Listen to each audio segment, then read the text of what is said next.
Students మనం ఏమవుతుందంటే integral ట్రాన్స్ఫర్మేషన్లో unit 2లో మనం ఆల్రెడీ ముందు యూనిట్లో ఒక మెథడ్ చెప్పుకున్నాం కదా. ఈ యూనిట్లో ఓన్లీ 2 మెథడ్స్ ఉంటాయి. ఫస్ట్ మెథడ్లో ఏం చెప్పుకున్నాం, 2 డిఫరెన్షియల్ ఈక్వేషన్స్ ఇచ్చి వాటి వాల్యూ సాల్వ్ చేయాలి. ఆ 2 డిఫరెన్షియల్ ఈక్వేషన్స్ సాల్వ్ చేసి మనం X of T Y of T అన్నది ఫైండ్ చేయడం అన్నది ముందు వీడియోలో నేర్చుకున్నాం. ఇప్పుడు దీంట్లో సెకండ్ మెథడ్కి ఏమవుతుందంటే మనకి కొన్ని ఫార్ములాస్ యూజ్ అవుతాయి, అవి చెప్తున్నాం చూడండి. Laplace transformation of do y by do t. Do అంటే ఇక్కడ పార్షియల్ డెరివేటివ్ అనమాట. Laplace transformation of do y by do t equal to formula p into y of x comma p minus y of x comma zero అన్నది formula. అదేవిధంగా Laplace transformation of do square y by do t స్క్వేర్కి అయితే formula p square y of x comma p minus p into y of x comma zero minus y of x comma zero అన్నది formula. Laplace transformation of do y by do ఎక్స్కి అయితే formula మనకి d y by d x అని.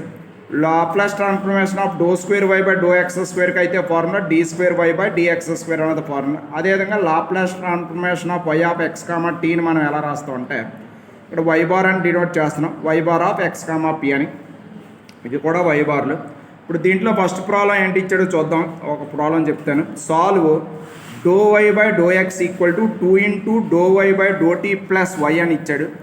Initial condition ఏంటి ఇచ్చాడంటే y of x comma zero equal to 6 into e power minus 3x అని ఇచ్చాడు, which is bounded at x equal to 0 అని ఇచ్చాడు.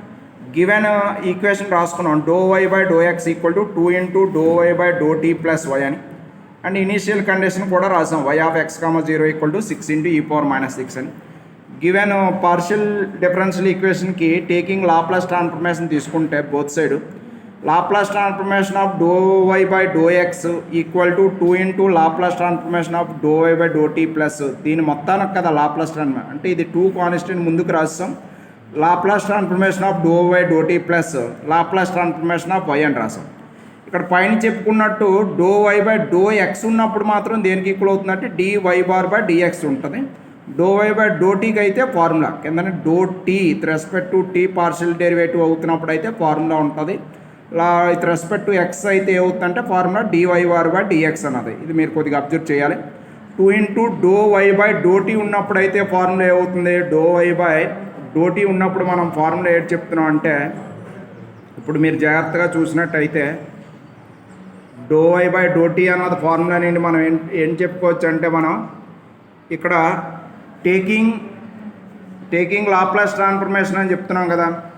L of do y by do x equal to ఇది తీసుకుంటే ఇది వచ్చింది కదా మనకి, ఇది రాసాం.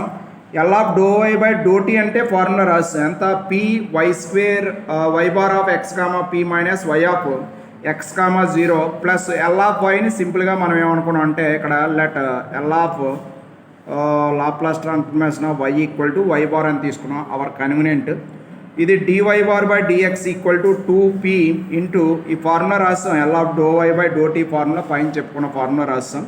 ఇది 2తో మళ్ళీ 2p y bar of x comma p minus ఇది ఎంత అవుతుంది మనకి, దీని value y of x comma zero value ఇది కదా 6 ఇంటూ ఈ పవర్ మైనస్ 6 రాశాను అనమాట. ఇక్కడ y of x comma zero value 6 into e power minus 6. ఈ 2తో మళ్ళీ 2 ఇంటూ 6 ఏమవుతుందంటే 12 ఈ పవర్ ఎంత అవుతుందంటే మైనస్ 3x అన్నది వచ్చింది. ఓకేనా, ఇది వాల్యూ డైరెక్ట్ రాస్తాం. ఇక్కడ y of x comma zero అంటే ఈ వాల్యూ అవుతుంది కదా 6 into e power minus 3x అవుతుంది. 2తో మల్టిప్లై చేస్తే 12 e power minus 3x plus y bar as it ఈస్గా రాస్తాం. Dy bar by dx equal to 2p y bar. ఇదంతా సింపుల్గా ఇంకా y bar of x comma పీని నేను సింపుల్గా వై బార్ అని రాస్తున్నాను. 2p వై బార్ మైనస్ ఇది యాజ్ ఇట్ ఈస్గా minus 12 e power minus 3x plus y bar.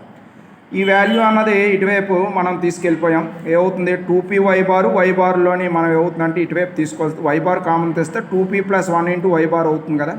ఆ టర్మ్ అంతా ఇటువైపు వస్తే d y bar by dx equal to minus 2p plus 1 into y bar equal to minus 12 e power minus 3x వచ్చింది. ఇది d y bar by t equal to minus 12 మళ్ళీ అదే రాసాం మనం. ఇప్పుడు దీన్ని మనం దేంతో కంపేర్ చేస్తున్నాం అంటే ఆ equation dy by dx plus py equal to క్యూతో కంపేర్ చేస్తే అందులో పీ వాల్యూ ఎంత అవుతుందంటే ఇక్కడ పీ అంటే క్యాపిటల్ పీ అనుకోండి, మీకు అర్థం అవడం కోసం అలా తీసుకున్నాను. క్యాపిటల్ పీ వాల్యూ ఎంత అవుతుందంటే minus 2p plus 1 value, q value minus. అంటే ఈ ఈక్వేషన్ ఏ ఫార్ములా ఉందంటే dy by dx plus py equal to q of x form ఉంది. అంటే ఆ ఫార్ములా ఉంటే మనం ఏమంటాం linear differential equation in y అంటాం. Which is linear differential equation in వైకి అయితే జనరల్ సొల్యూషన్ ఫార్ములా మనం డిగ్రీ ఫస్ట్ ఇయర్లో నేర్చుకుంటాం. లీనియర్ డిఫరెన్షియల్ ఈక్వేషన్ ఇన్ వైకి general solution formula y bar equal to integrating factor అనమాట. ఫార్ములా ఏమవుతుందంటే y bar into integrating factor అంటే ఐఎఫ్ అని రాస్తాం. ఇక్కడ పూర్తిగా రాస్తాం. Y bar equal to integrating factor equal to integral q into integrating factor into dx plus c అనేది formula. Linear differential equation in వైకి formula y bar into integrating factor equal to integral q into integrating factor into dx plus c. First దీంట్లో integrating factor find చేస్తున్నాం. Integrating factor formula e power integral P dx, ఇక్కడ capital P dx అనమాట. Integrating factor formula ఏమవుతుందంటే ఈ power integral P dx. ఇక్కడ P అంటే ఎంత అవుతుంది, -2p+1 కదా, -2p+1 ఇంటూ డిఎక్స్ రాసాం. ఇదంతా కాన్స్టెంట్ అవుతుంది. ఈ పవర్ -2p+1 అయితే ఇంటిగ్రల్ డిఎక్స్ అవుతుంది. ఇంటిగ్రల్ డిఎక్స్కి ఎంత అవుతుందంటే x. Integrating factor e power -2p+1 into x అని వచ్చింది. ఈ వాల్యూని తీసుకొచ్చి ఫార్ములా రాస్తున్నాం. Y bar equal to integrating factor ఎంత వచ్చింది, e power -2p+1 into x equal to integral q అంటే ఎంత వచ్చింది, -12 e power -3x into integrating factor అంటే e power -2p+1 into x d x plus c అని. Y bar equal to e power -2p+1 into x equal to e -12 ఇటువైపు తీసుకొస్తే -12 into integral e power -2p+1 x common తీస్తాం. Base ఈక్వల్గా ఉన్న powers add చేసి -3x -2p+1 into x కదా, x common తెస్తే -2p+1 into 3x into dx plus c అయింది. Y bar equal to e power -2p+1 into x equal to -12 into ఇదేమవుతుంది ఇక్కడ, ఇది 3+1 4 అవుతుంది కదా, అంటే e power -2p+4 into x అని. మనకి ఇక్కడ formula integral e power AX into డిఎక్స్కి అయితే ఫార్ములా ఈ పవర్ AX/A అనమాట. ఇక్కడ కాన్స్టెంట్ ఎంత అవుతుందంటే 2p+4 అవుతుంది కాన్స్టెంట్. -2p+4 కాన్స్టెంట్ అవుతుంది కావున -12 ఇంటూ ఏ ప్లేస్లో అది ఉంది. అందువల్ల e power -2p+1 into x by -2p+4x plus arbitrary constant c రాసాం. ఈ వై బార్ ఈక్వల్ టు ఈ టర్మ్ ఇటువైపు తీసుకొస్తాం అనమాట. అంటే ఎంత అవుతుంది, -12 ఇదంతా వచ్చి -12 e power -2p+4 into X.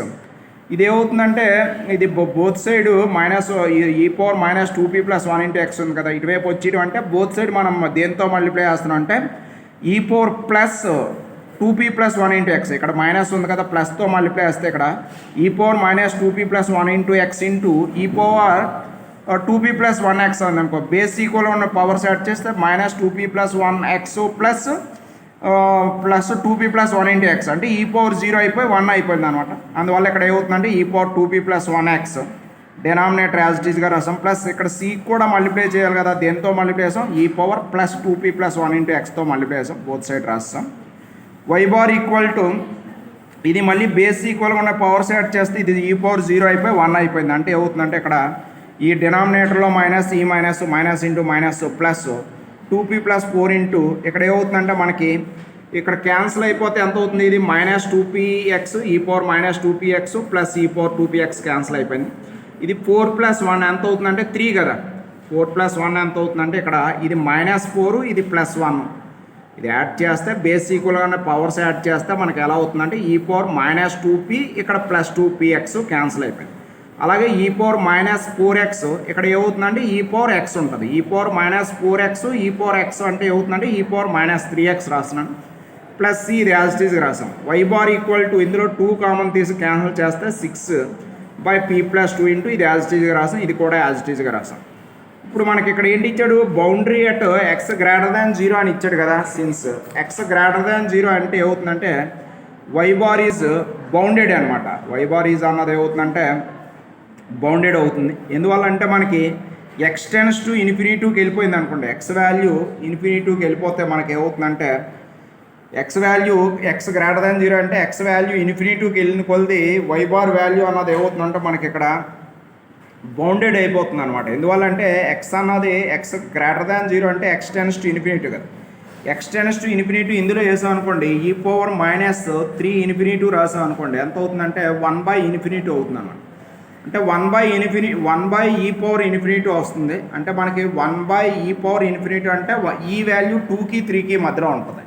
అందువల్ల 2కి 3కి మధ్యలో ఉన్నప్పుడు ∞ రాసాం అనుకోండి, దీని వాల్యూ ఏమవుతుందంటే మనకి అప్రాక్సిమేట్లీ 0 అయిపోయి ఎంత అవుతుందంటే c/2p+1x వస్తుంది. అంటే ఇది వై బార్ ఈజ్ బౌండెడ్ అని ఇచ్చాడు కదా.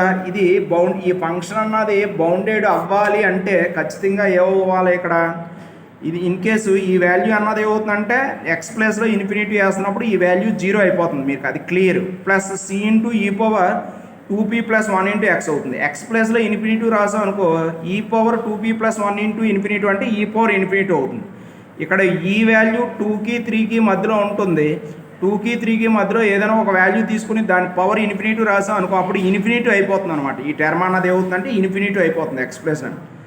కానీ మనకి ఏమవుతుంది, వై అన్నది ఖచ్చితంగా ఏమవ్వాలి, బౌండెడ్ అవ్వాలి, ఇన్ఫినిటీ అయిపోకూడదు. అందువల్ల ఇన్ఫినిటీ అయితే అన్బౌండెడ్ అయిపోతుంది. అందువల్ల ఇది ఎలాగా జీరో అవుతుంది, ఇది బౌండెడ్ అవ్వాలంటే ఇది ఇన్ఫినిటీ అవ్వకుండా ఖచ్చితంగా ఏమవ్వాలంటే సి వాల్యూ అన్నది జీరో అవ్వాలన్నది మన ఉద్దేశం అనమాట. అందువల్ల ఎక్స్ గ్రేటర్ దాన్ జీరో అవుతూ వై బౌండెడ్ అయితే, since x greater than zero and y is bounded అయితే దాని అర్థం ఏంటంటే ఖచ్చితంగా ఇది వై బౌండెడ్ అవ్వాలంటే మన ఆర్బిట్రరీ కాన్స్టెంట్ ఎంత అవుతున్నప్పుడు బౌండెడ్ అవుతుందంటే సి ఈక్వల్ టు జీరో అవుతున్నప్పుడు మాత్రమే బౌండెడ్ అవుతుంది.